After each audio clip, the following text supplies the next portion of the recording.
Maybe your pops was tops. Maybe your father's a bother. If he's angry and mad or in absentee lad, no matter what kind you had, here's fuck you, Dad. Guys, welcome to another episode of Fuck You Dad, everybody. This is the 100th episode, and I couldn't really try to top this with anything more special than having the esteemed British actress Hatty Preston on our pod. I didn't know this was the 100th one. This is the 100th episode. Is that including the one of mine that you deleted and refused to acknowledge? That is including, we did be honored with your presence before. Yeah, you were. Nick isn't here. He's so depressed over it. He actually killed himself. Yeah. But he... because we recorded that mid-pandemic, and we remote. So from London, I set all my stuff up, and I will just say this: I looked stunning. Like you were the only thing that was worth. I looked amazing, and I say this because it so rarely happened in the pandemic, and I really somehow just like nailed the lighting, got the kit set up. Like I was like, oh my God, this is just what I needed in pandemic, was like to look stunning on a podcast, that the clips were going to go out and I was going to be like, oh yeah, do you know what? It's all fine. And then you never released it. Also, you never talked to me about it again. And you never addressed the fact that the episode just disappeared into the ether. And I was like, this is probably the opposite actually of what I was thinking this would do to my self-confidence, was that you just never spoke of it again. We podcast one night, stood you up is what we did. Yeah, you did. We just podcast ghosted you. You ghostcasted me. Yeah. It's a ghost cast. That's the Patreon. We gave Hattie a taste of her own medicine. We recorded it. We thought there was some chemistry going on. You think, well, we're gonna go. I really see a long-term podcast potential here. And then you know what? I get around. The way you talk about me is like kind of in equal parts so wonderful and so terrifying, that you just think I'm this awful woman who traverses the earth shattering men. I don't think that's true at all. I just think I probably project that onto you. Good. Hattie just goes everywhere. Anytime anyone's insulted by anything I say, it's like you're just near a hurricane. I couldn't be possibly insulted ever by you. No, you're just getting hit with interpersonal debris. Yeah, that's all. Like, you just make it sound like I'm terrible, and I'm like, oh yeah, that's just pure. That's just you, just being the trash fire of a human, so everyone else feels like they are. Yeah. So we weren't at our best selves in the quarantine, so we did somehow lose that episode. That's absolutely fine. But it was hilarious. Thanks. I mean, it was. Yeah, you're right. I don't even know if I can recreate it again. We just sit here awkwardly. Yeah, I'll try and remember if I hate my dad, and I probably decided I don't. So this podcast is completely null and void, actually. No, we were. So the thing was obviously. How do you? Right, you do it. You talk. How do you usually start this? What do you want to ask me? I'm such a great interviewer. Yeah. So obviously, you got into acting, you got into stand-up. Sure. There's a void in your heart. Mm-hmm. What's your relationship with your dad like? Right, this you're going to hate. So you know that this is a problem. Extremely good. Like, me and my dad are so close. He's my favourite adult on the planet. Yeah. And I say that because I don't really think we are yet. We're not adults. No. So he's my favourite one. But isn't that funny to be like an adult child? I know, but I don't think it's someone. Who is it? There's a comedian. Oh, it's Hannah.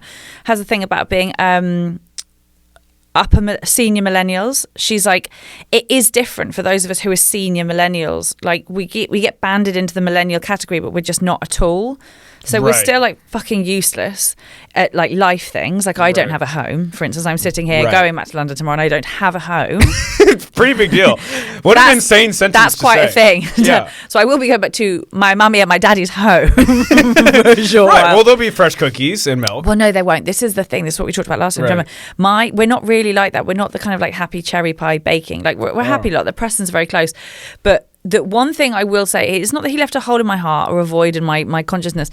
My dad was a rugby player, and as such, the drinking culture in family Preston is, and I've only kind of realised this as I've got older. Same. Like, is unspeakably unreal. And same with my family. My sister called me. My sister called me tonight. And she was just like, I just got to do a screaming match, and you're like, I don't think we realised it growing. I just thought all adults were smashed on a weekend. You just think that's how weekends. I was like, weekends is just when all the kids kind of Lord of the Flies it, and and the adults sort of put you in a bath at one point, and then divvy up the kids at the end of the night, and they're like, who? And it's so funny now looking back and being like Saturday morning cartoons, Sunday morning. You're like, yeah, they were fucking hungover. Like my cartoons were like 5 hours in the morning. Like you're like this. I'm a little cartoon. Do I have parents? Yeah.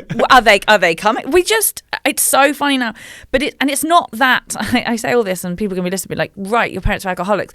It's not. I think if you're A, English, and B, your family have gone through a sporting culture. That's what we did. He played rugby every weekend, and we were with all the rugby lot every weekend. And then it's so ingrained in English culture, especially the rugby one. Maybe football would say the same, but especially the rugby one, because they're big boys. Do you know what I mean? They're like big lads, and that's just what It's the only way to unwind and bond with each other. I guess that's the only time they said I love you, and they weren't just like biting each other's ears on the pitch. Do you know what I mean? That's like the only time without alcohol. I don't know if men would ever say I love you. I don't think you would have best friends. Do you know what I mean? You don't think you'd have best friends. Without alcohol and drugs, I have zero friends, which is ironic because it's making me lose them now. Yeah, sure. This is it's also your parting shot. Yeah. It's fuck.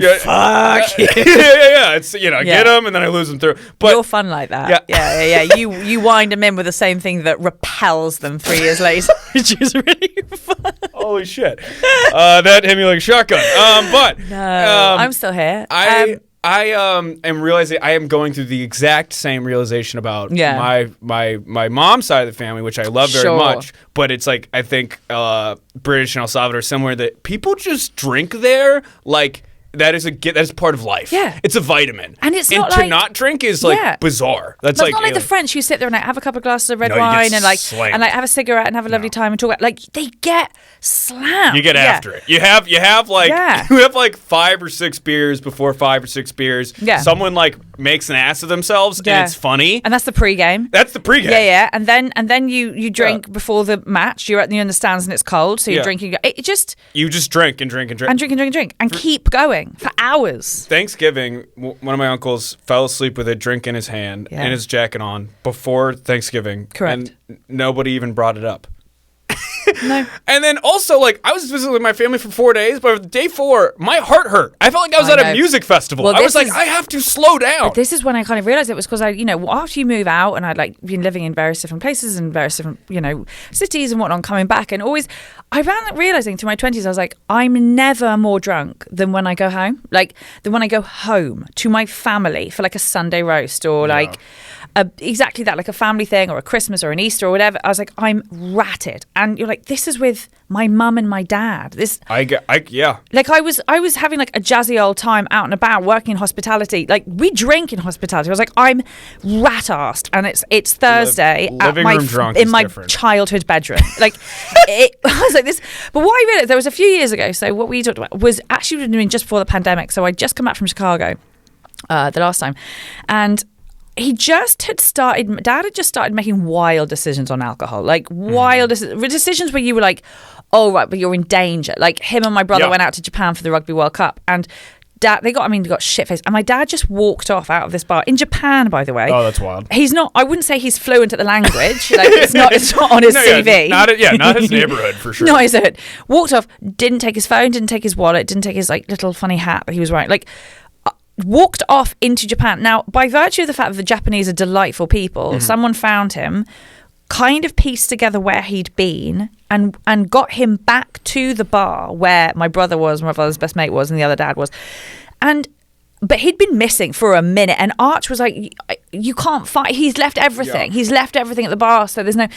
And I was like, Dad, that's, hilarious story for the lad when you get back. Yeah. But had that been in Chicago when you would visit me, like, whole other end to the story. Right. Like, big time other end to that story. It's all funny stories because it ended fine. Right, but exactly. It could have easily not... But there'd been a couple. Like, there wasn't just first one. There'd been a couple where he'd come back and the story was just a bit blurry, and like one time he'd come back like blood all down his face and could not for the life of him remember what had happened, what he'd done. And you're like, right, yeah, but you're in your 60s now. And I think that's also part of the problem, is if you've grown up playing rugby, they're invincible. These boys are invincible. They're the biggest, they're the fastest, they're the strongest people they know. Yeah. And suddenly they're in their 60s. And you're like... Suddenly you're on a podcast talking to Nick Mullen. Oh, sure.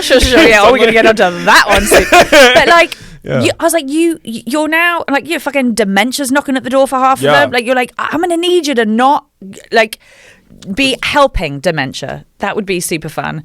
It's also tolerance, he's older. He's just been doing it for so long. For him to be like, that's a proper night out, he's got to drink probably 5 times with anybody. And that's how it is. It's like, that the amount what we call like, that was a good, successful night of drinking. Yeah. And my family is like, oh, that's like what other people never even reach. Never even touch. Yeah. That's Gurney territory for most people. Like, yeah, that's the alley. And I'm like, oh, no, that's the pregame. He's like, well, we're having lunch before the meeting. This is a chaos.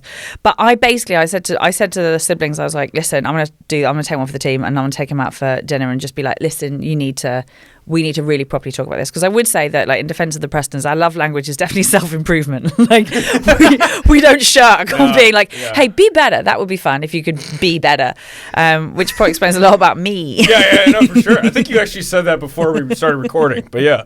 Fucking, can you just be better? So I took him out for dinner, but because I wanted to, like, not make him uncomfortable or not make him awkward or not make him feel on the spot, we ordered a bottle of wine for the table before we started eating Sunday roast. I started talking about it. I was like, I don't want to make you feel uncomfortable, whatever. I was like, I just really want us to talk about where the drinking's going, and it's not going anywhere good. Nothing like talking about drinking over a drink. Right. Yeah. We drank 3 bottles of red wine at dinner, the 2 of us, because we then got over the conversation. He took it really, really well. I was really delighted with myself. So to celebrate, we kept drinking. There's no more. You're like, yeah, let's cheer this off. Let's get another one. Yeah, get another one. Yeah. I then started getting plastered. I'm having a lovely time. So I'm like, let's get another one in. Yeah. 3 bottles of red wine over dinner. The best part after the first bottle of red wine, he was like, darling, I really appreciate you doing this. I know it's a hard conversation. I just need a wee really, really quickly. I think you're absolutely right, but I also don't want you to worry about me. He stood up and walked straight into the women's toilets. I was like, yep. That was and this woman like ran in after him. She was like, couldn't have been a more drunk intervention move. Cool, but and he was like, and he came out, and I was like, yeah, kind of like how you just walked into the women's, but that's absolutely fine. So 3 bottles of red wine later, we leave dinner, and then he was like, should we get another? So we went to the local pub and had, I think he had 2 whiskeys, I think I had 2 gin and tonics, and then we ordered another bottle of red wine. Sure. At this point, and this is like he walked to the wrong bathroom. 5 drinks ago? Oh, like bottles? Yeah. Like there's hours ago. It's like hours. In the middle of a bad drinking story when you're like, and I made a horrible decision. Yeah, 3 p.m. At 3 p.m. Yeah. We are now negative 100 brain cells. At a point where like. But we're so close. This is the problem. We're such good like mates, and we have such a good time together that I was just having a lovely time. It's tough when your drinking buddy's also a fun drunk. Yeah, and he doesn't have an off, so he doesn't. So I know when I hit level, and Dad does not. Dad just goes. Even my brother, who like fucking plays, he's like, I can't keep up with Dad. Like he's like, I cannot. No one can. It's impossible. Yeah, he's got hollow legs. Some people, But I got up and went to the. Dad went up and went to the loo. He was like, we have to go home now. And we started getting like giggly. He's like, your mum's going to be cross with us. I was like, like we went up and you're like just boys hanging out. We are boys. Yeah. Dad gets up and goes to the toilet, comes back, and I was on fire. So I was. Wait, what? Slow down. I was on fire. What I'd done apparently is I'd gone to put my big coat on because it was also cold. Yeah. Put my big coat on, swung it, I guess, hit a candle. And was just stood there on fire. I hadn't noticed. I was just stood there aflame. Like my coat was aflame. And my dad in the middle of the pub. He just goes to the woman's bathroom for help. I just stood there like, my dad ran out. I was like, oh my God. Like, poof, like with his bare hands as well. Oh, okay. Well, I thought the story was going to be he poured beer on you. He's like, well, the only solution I know for anything is alcohol. And I thought he was just going to pour. Just like, like putting me out. There were like feathers flying everywhere. There's like fur from the hood. Like I was in like a cloud of flame and smoke and feathers by this point. It's almost a theatrical. Still seems beautiful. Kind of clocked. I think it must have been beautiful. Like other people in the with that. Is this like a visual art piece? Yeah. Like, is this stunning? It's on fire. Did they plan this? On fire. We then still kind of the gravitas of the situation didn't hit us. He went home. I got an Uber back to mine, which was like 15 minutes down the road from them by that point. I love how you were literally on fire. Like, well, I'm just getting the Uber. We literally, like, it was like, great night, high five. They went home, like, no. Good sesh. Just. It was like great sesh. Yeah. I had work the next day, which was. You had work after being Kenyon, lit on fire. I woke up the next day and was. I can't even. The hangover still actually got. I think a little bit of like flashback, like PTSD. There's some hangovers where you're like, oh, that's like nom. But I got a call from Dad at like 5 a.m, and he'd obviously just woken up in like those like bolt upright fits. He was like, I just woke up and realised like you were on fire. Like you. He was like, you were on fire. fire. He's like, you were on fire. We set you on fire. And I was like, yeah, I know. And weirdly, that was the thing that kind of stopped him drinking for a while, was the fact that I went out to talk to him about not drinking so much. We got so shit-faced that his eldest, and may I add, favourite child, was on fire and didn't notice. Yeah. He had to say, and I was like, that. If that isn't testament to like what it was going to take for you to maybe chill out on the drink, it was me literally setting myself on fire, a la like a war protester. Do you know what I mean? You're like, this must end. We need peace. Oh my God! I'm going to set myself on fire. But that is honestly the perfect intervention. Thank you. Because there's no, like, otherwise... Words are words, Kenyon. Words are just words. I love you. You need help. No, I'm going to set myself on fucking fire for you. That's how strong I is. My sister went into the local... That worked, because you'd be like, shit, he can't be like, I don't have a problem. Yeah, because his daughter was on fire in the middle of a room. You can't casually be like, so yeah, we went to dinner and then Hattie set herself on fire. Yeah, Hattie's got in a fight with a candle and stood there aflame, and no one noticed. Right, and it took me just a moment because there was two of her, so I had to figure out which one to put on. I didn't have any of my fire gloves on, so I just slapping two versions of the air. My sister went to the local a few weeks later, and she walked in, and she, I mean, and this guy just came over and goes, oh my God, are you the one who set yourself on fire a few weeks ago? She was like, oh, you're like, it's like famous. Yeah, my sister was like, that's my sister, but thank you so much. Like, can you imagine what everyone else was thinking? Just these people, like... Yes, I can. You're looking at me like, can you imagine? Yes, I want to one day get the witnesses of any Friday, Saturday, occasionally Thursday night when people are like, when I get after it, and there's some people I need to apologize. I mean, sure. I've said this on the podcast, but you haven't heard this before. One time over this summer we were talking pre-pod. This is the summer that I needed, not the one that I wanted. Sure. Yeah. One moment was I woke up. I didn't sleep all night. Right, No. I'd been up. Kind of just going through it, and I was waiting for CVS to open so I could buy alcohol. Christ, man.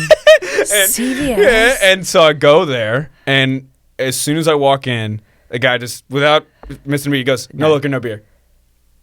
Is no liquor, no. There's food, there's medicine, there's a million things you could buy, and he said, and. There's no, and he was right. I couldn't buy liquor, and it was the only thing I was there for. Oh my God! So I just tried to shamelessly walk around the store like for another 20 minutes, like I was there for other shit. I'm in here for kids' beach toys. And then there was a moment, just like I got some other like bullshit, but then I clearly have liquor and beer, and there's some liquor. He's like, yeah, I know. He's like, he was like a taste tester. He's like every time.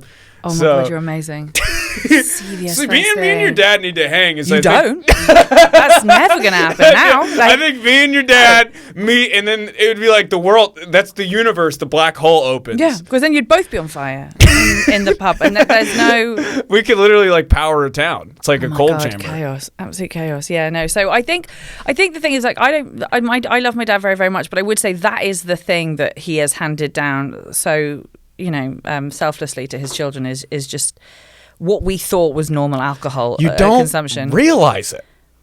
Because also, it's pretty fun. So you're kind of like, well, it's a pretty good time. But also, everyone you love thinks it's pretty fun. Yeah. Christmas is mayhem. Christmas is, my mom's making cocktails. We have to put, my mom was Fireball and horchata. Oh, okay. Which we're doing that on Christmas. Yeah. It's 11. Yeah, sure. It's 11, and I'm drinking Fireball with my mother, going, it's in honor of Jesus. Getting slammed. I know. And when you do that with your mom, you're like, exactly what? that. But also, I think, and this is going to sound really classist, but I'm English and fine. I think when you're middle class, and so it's like wine and beer and nice liquor that someone's got from somewhere. Do you know what I mean? Like, we're not like nailing Strongbows out of a plastic bottle. Do you know what I mean? Right. So you can dress up the drug. You feel like, oh, what a fun, oh, aren't we crazy? Oh, isn't it? And you're like, no, it's disgusting. Like, it's, you're wreckheads. You're fucking wreckheads. It's the same thing. But you've dressed it up in a really nice glass. That is so true. Do you know what I mean? Because you can just go and be like, if you have a couple cocktails at a hotel bar, you're sophisticated. Right? You do pick up you do moonshine out of a pickup truck, and it was same level of alcohol, and everyone's like, oh, trash. Oh, yeah, you have a problem, yeah. Then everyone's like, cutting you off. You need help. Okay, yeah. Free. So actually, I'm economic. You can't even get blacked out on a boat anymore. It's nuts. Yeah. So I think that.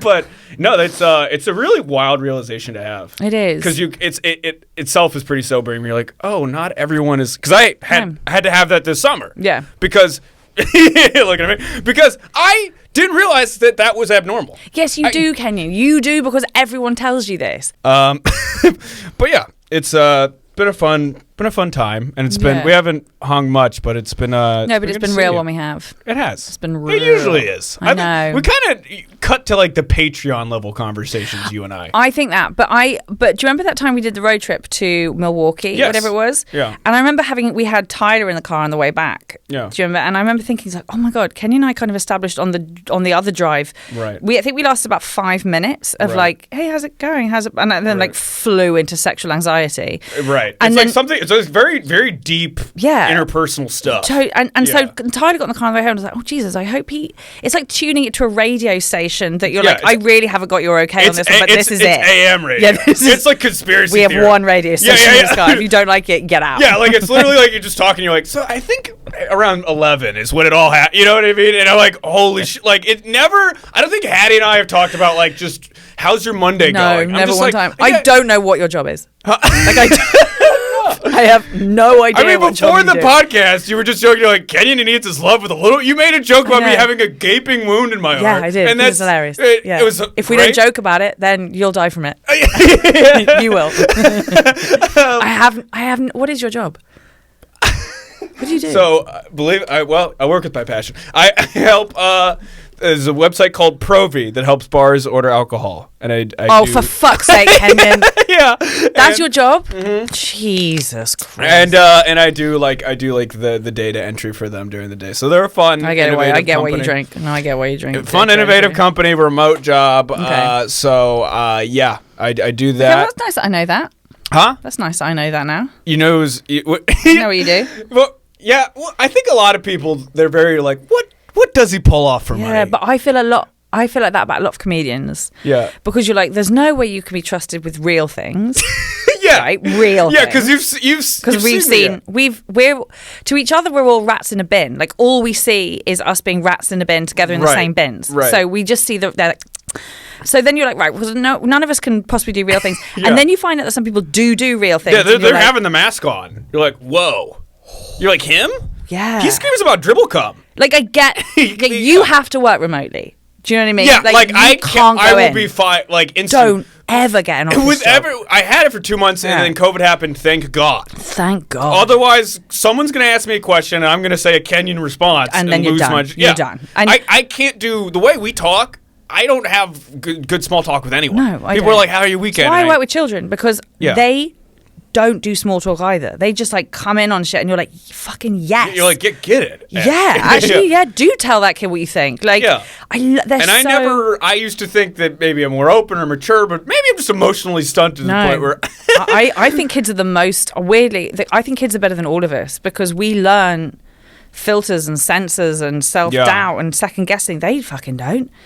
They're just like here to tell you some things that they think. And like, the thing is, that's the childlike wonder that you try to get back to through all the booze, but it's there. You don't need it. We don't need it. It's just you don't there. need it. It's just there listen. with it. I basically get blacked out to the point where I act like I'm 7, but it's there. You can just be there. It's just your inner child. Yeah. Your inner child, and then you just keep losing your inner child because you keep getting blackout drunk on it. Yeah. You know, just stop getting blackout drunk, and then your inner child's just gonna be this glorious, happy. I can't even imagine your inner child. Actually, I'm just saying all that. Yeah, you're talking about inner child, and you're like, have you been listening to the Fuck You Dad podcast? Yeah, actually, my inner child needs a drink. Yeah, maybe your inner child should be in care or something. Or maybe your inner child should be in detention. Yeah. I don't know. Yeah. If my inner child wasn't in trouble, we wouldn't be in this situation. No, your inner child might be even more of a problem than the outer adult. But yeah. No, I think that's true, and I think not having those inhibitions and not having that like fear to go there in conversation. Yeah, I don't know. That's what I think. That's why your stand-up's great. That's why that's what I like is like honesty and shit. Yeah, I think that it's I've never you can always tell when a comic is saying the thing they know they're meant to say. Yep, never. Because I don't.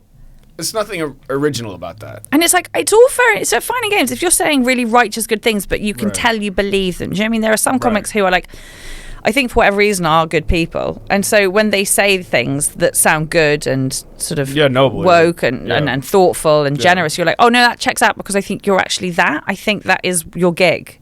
Right. I think you're a nice one. Like, can you imagine if Mitchell Potts ever stood up and said something cruel? You'd be like, no. What the fuck? Like, Yeah. you're the loveliest, You're just a kindest, nice person. most beautiful souled person. Shout out So, Mitchell. I fucking love that man. Yeah. But then there are other people who you're like, nah, you just want more followers. Like, Yeah, there's some people that are like, you don't. You, have you got a date in the room? you would stab your mother for a Netflix special. So many comedians that are talking about being righteous would kidnap someone's mother for a Netflix special, and it's like you are literally trying to be a professional narcissist. Can you stop talking to me about morals? Piss on any of us if we were on fire. Don't get up there and talk about compassion. Yeah, in New York, if you're not verified, they walk right through you like you don't exist. That's why you got to talk about the real shit. Like joke about drinking and driving. Totally. Call people dribble cum. You know what I mean? That's still my favorite. Thank you. But yeah, we talk about the real shit, and that's what I think we did here, Hattie. Yeah, and where can people find you? London, actually, because I'm going yeah, back tomorrow. yeah. Well, this is useless. But no, if anyone's in London, I am in London as of tomorrow, and I run a lovely jazzy show, I think, called The Big Fizz, and that's in West London. All UK people, check that out. All the fancy pants. But yeah, I'll be backing around in London, but then hopefully backing around in Chicago next year at some point. Yeah. Yeah. Well, I'm glad that we got you for the limited time you did. Can't Me wait too. to see you. And new and improved Kenyon. Yeah! Coming. You know? I can't wait. Or we're recording in an alleyway. I was going to say, I can't wait to meet him. Yeah, You come back. He's been reserved, actually. You're We've just been like, waiting. you actually just wheeled in. I'm like, oh, for fuck's sake. Like, I left you for 5 minutes. That's like Jessica Misra. Yeah. Like I was doing a road show with her, and I was on a razor scooter and fell down and hit my head and got a cut. And she was just like, "I left you alone for 5 minutes." Yeah. And I was like, "And what did you learn? Don't do that." Where was your sponsor that day, Kenyon? That was, that Yeah, was it was just all on you. That was pre-podcast. Anyway, thanks for listening, everybody. Please check out the Patreon. Come to the Lincoln Lodge every night of the week for fun shows and see hilarious comedians like Hattie and think coming up. Thanks. Thank you. Hey guys, you just listened to another episode of Fuck You Dad. If you could follow us on our Instagram, which is FCKYOUDAD podcast. That's the important one. We also have a Twitter account, which is FCKYOUDADPODCA1. If you could follow that. Also, please submit any father stories that you have that you'd like us to make fun of, laugh at, or share. Shoot that to our Instagram DMs. And if you could please go ahead and rate the podcast, share the podcast with your friends and family that might enjoy it, and keep listening. Thank you so much.